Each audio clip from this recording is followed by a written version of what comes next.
Welcome back नाज़रीन, एक दफ़ा फिर गुफ्तगू का आगाज़ करेंगे। मैं यहाँ पर आज़म स्वाति साहब से दोबारा सवाल करूंगी। आज़म साहब, आपने जो गुफ्तगू की, अब अगर हम बाबर रवान साहब की बातें सुनते हैं, जैसे कि उन्होंने प्रेस कॉन्फ्रेंसेज में भी कही, आज भी उन्होंने कुछ बातें की, तो उनका ये कहना है कि जी सुप्रीम कोर्ट की जाने से मेमो स्कैंडल पर तश्कील दिए गए कमीशन को गैर आईनी उन्होंने करार दिया है, और उनका ये कहना है कि जी ये कमीशन बनाने का जो अथॉरिटी है वो सिर्फ इनके पास है, कमीशन की तश्कील के अख्तियार सिर्फ इंतजामिया के पास है। क्या वाकई ये बात दुरुस्त है? मतलब सुप्रीम कोर्ट को ये चीजें नहीं पता, और अगर वो इस तरह से चीजें कर रहे हैं और फिर बार बार साजिश है, साजिश हो रही है कि नारे लगाना है, मतलब he is himself a lawyer, he would know better as well.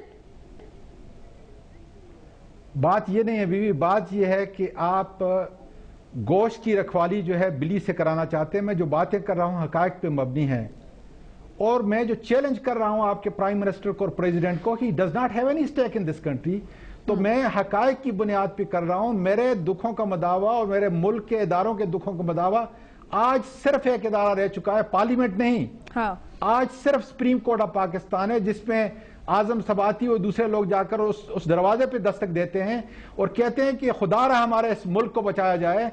आज मेमो में मैं एक एप्लीकेशन दी है कि सरदारी साहब को एज ए टैक्स पेयर और एज ए पाकिस्तानी शहरी कि उनको ECL के ऊपर डाला जाए।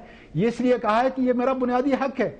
दुनिया की किस तारीख को देख लें कि क्या मुजरम या मुलजम जो है अपने फैसलों के लिए अपना कोई कमीशन बनाएंगे, या मुल्क की सबसे बड़ी आईनी अदालत जो है इफ्तिखार मोहम्मद चौधरी की सरकारी के अंदर जो है ये डिसीजन करेगी। वहां पर अगर आप मैंने मौका पेश करना है या किसी और वकील ने पेश करना है, तो बेहतर ये होगा कि उस इदारे का एहतराम करते हुए, उसकी तौकीर रखते हुए वहां पे जाके अपना मौकफ जो है वो बयान करें, और इदारों को मजीद जो है ये तमाशा ना बनाएं। इंशाल्लाह ताला जो है अब वक्त आ चुका है कि लोग इनसे हिसाब लेंगे। वक्त आ चुका है कि इंशाल्लाह ताला सुप्रीम कोर्ट के फैसलों पर हम अमल दरामद कराएंगे। NRO ज़दा से तमाम से अपने मुल्क की ये दौलत, आज तो अल्ताफ भाई ने भी खुलकर ये कहा है, नहीं लेकिन NRO वालों से सारे पैसे जो है ये वसूल किया जाए, और इंसाफ का रोड मैप क्या। अच्छा, लेकिन मैं इससे पहले मैं आपसे ये सवाल पूछती हूँ, लेकिन पहले मैं मशहदी साहब का जवाब ले लेती हूँ। मशहदी साहब, अब यहाँ पर ये पॉइंट स्वाति साहब का, I agree on that as well, I am on his side in that point, कि अगर हम बात कर रहे हैं केसेस की, मेमो केस में, तो उसमें अदालतें फैसला करेंगी या इस वक्त इंतजामिया जिसकी इन्वॉल्वमेंट खुद है वो फैसला करेंगे? देखिए बीवी, बात यह है कि इधर आ गई है वो थोड़ी सी मिसअंडरस्टैंडिंग ऑन द रोल हमारे जो अदारे हैं। सुप्रीम कोर्ट ऑफ पाकिस्तान है, उसकी अपनी हदूद है, अपना हक है, और it has to be honoured and it has to be respected. इसमें कोई शक की बात ही नहीं है।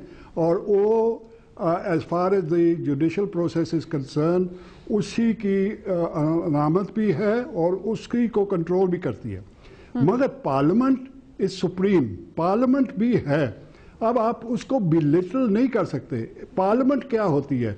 द नेशनल असेंबली और senate and the president. Now they are as strong as the people will make them. I agree. लेकिन वो जो भी बिल्स पास करते हैं या जो करारदादें पास करते हैं मशहदी साहब, उस पे अमल दरामद तो नहीं करते। आपकी बात से मैं एग्री करूंगी, वहां तक वो बात बिल्कुल सही हो रही है कि पार्लियामेंट में बातें जाती है, डिस्कस होते हैं। बात देखिए, आप बिल्कुल सही कह रही हैं, मगर the fault lies not in our stars but in ourselves.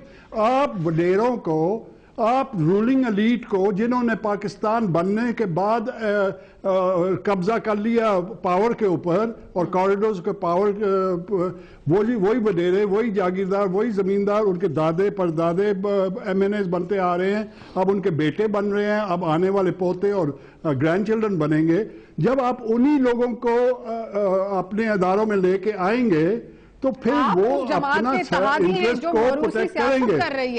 आपको सिस्टम चेंज करनी पड़ेगी, जैसे अल्ताफ भाई कहते हैं। 98% जो पाकिस्तान की आवाम है उसकी रिप्रेजेंटेशन को लाना पड़ेगा। यहाँ पर प्रॉब्लम ये नहीं है मशहदी साहब, the point is over here कि आप उस जमात के इत्तेहादी हैं जो मौरूसी सियासत कर रही है इस मुल्क में, क्योंकि यहाँ पर सियासत नहीं, देखिए ये मैटर ऑफ ओपिनियन होती है।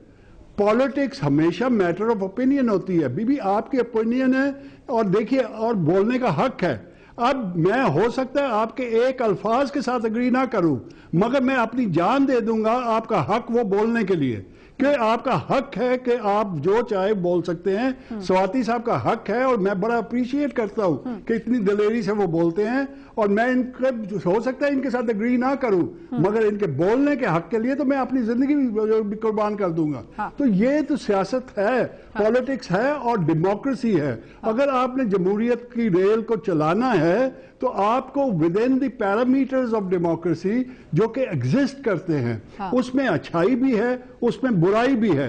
अगर आपने चेंज लाना है तो डेमोक्रेटिक प्रोसेस है, डेमोक्रेटिक प्रोसेस से आप चेंज लाएं। अगर आप चेंज नहीं भी ला सकते तो फिर पेशेंस के साथ इलेक्शन का इंतजार करें। और फिर मैंने अर्ज किया है कि आप इलेक्शन 2 करवा लें, 200 करवा लें। अगर आप यही वडेरों को, यही जागीरदारों को, यही सरमाएदारों को लेके आएंगे तो सेम सिचुएशन होगी पाकिस्तान में। रूलिंग एलीट अपने इंटरेस्ट को प्रोटेक्ट करेगी, एक दूसरे को प्रोटेक्ट करेंगे, कोई किसी के खिलाफ जजमेंट्स नहीं आती, कोई किसी के खिलाफ एक्शन नहीं आता, सब बच के चले जाते हैं। गरीब मारा जाता है, गरीब फिसा जाता है, गरीब जेल में जाता है। हाँ। कोई अमीरों के साथ कौन सी जेलें भरी पड़ी हैं, हाँ। किसी के ऊपर कौन से बड़े बड़े मुकदमे चले हैं, किसको कौन गिल्टी पाया गया है। ये अभी unfortunately we are the victims of the system. जब तक नहीं बदलेगी तो वो जो इंसाफ जो आप ख्वाब देख रही हैं, स्वाति साहब ख्वाब देख रहे हैं, मैं ख्वाब देख रहा हूं, अल्ताफ भाई ख्वाब देख रहे हैं, वो आएगी जब सिस्टम बदली जाएगी। अच्छा मुर्शिद साहब ब्रेक ले लेते हैं, बाद वापस हाजिर होते, नाज़रीन मेरे साथ रहिए।